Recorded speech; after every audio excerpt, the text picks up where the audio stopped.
Hello children, welcome back to your science class. Thus, according to the law of constant proportion, a chemical substance always contains the same elements in a fixed proportion by mass irrespective of its source. The law of constant proportion is also known as the law of definite proportion.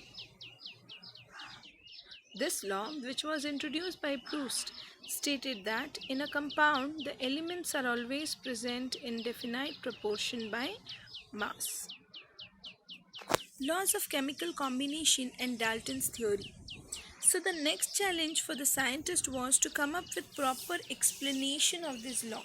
See, always it is not that the laws are explained and it is accepted.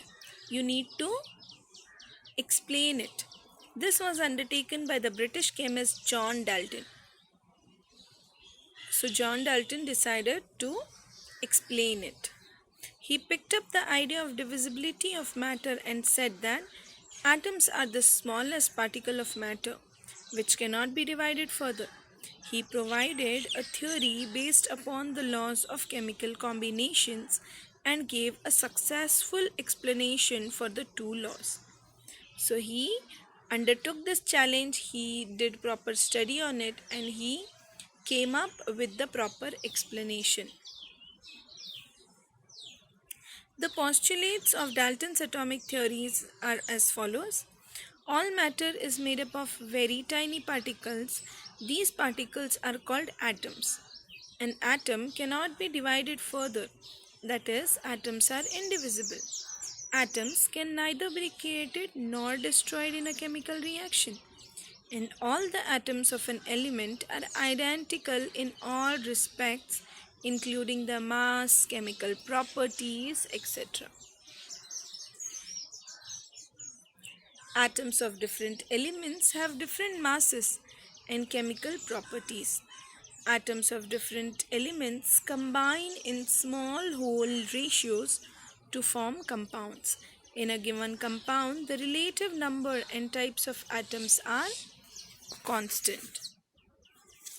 Now we will see explanation of the law of chemical combination using Dalton's atomic theory.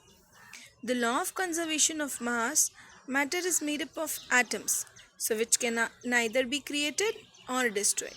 Hence, matter can neither be created nor destroyed. For example, 100 gram of mercuric oxide, when heated in a closed test tube, decomposes to produce 92.6 gram of mercury and 7.4 gram of oxygen gas. 2HGO,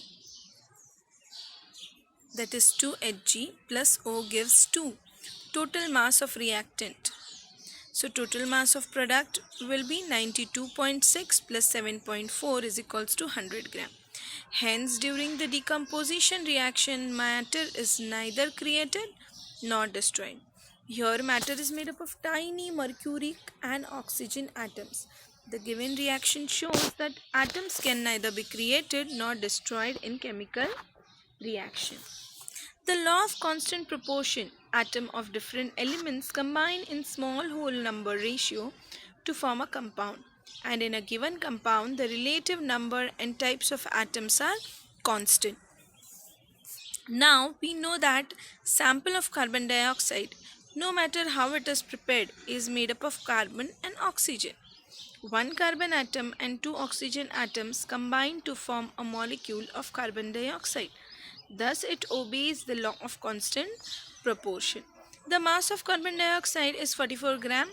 The mass of one oxygen and carbon atom is 16 unit and 12 unit respectively. Thus, the carbon dioxide, carbon and oxygen combine in ratio 3:8 by mass.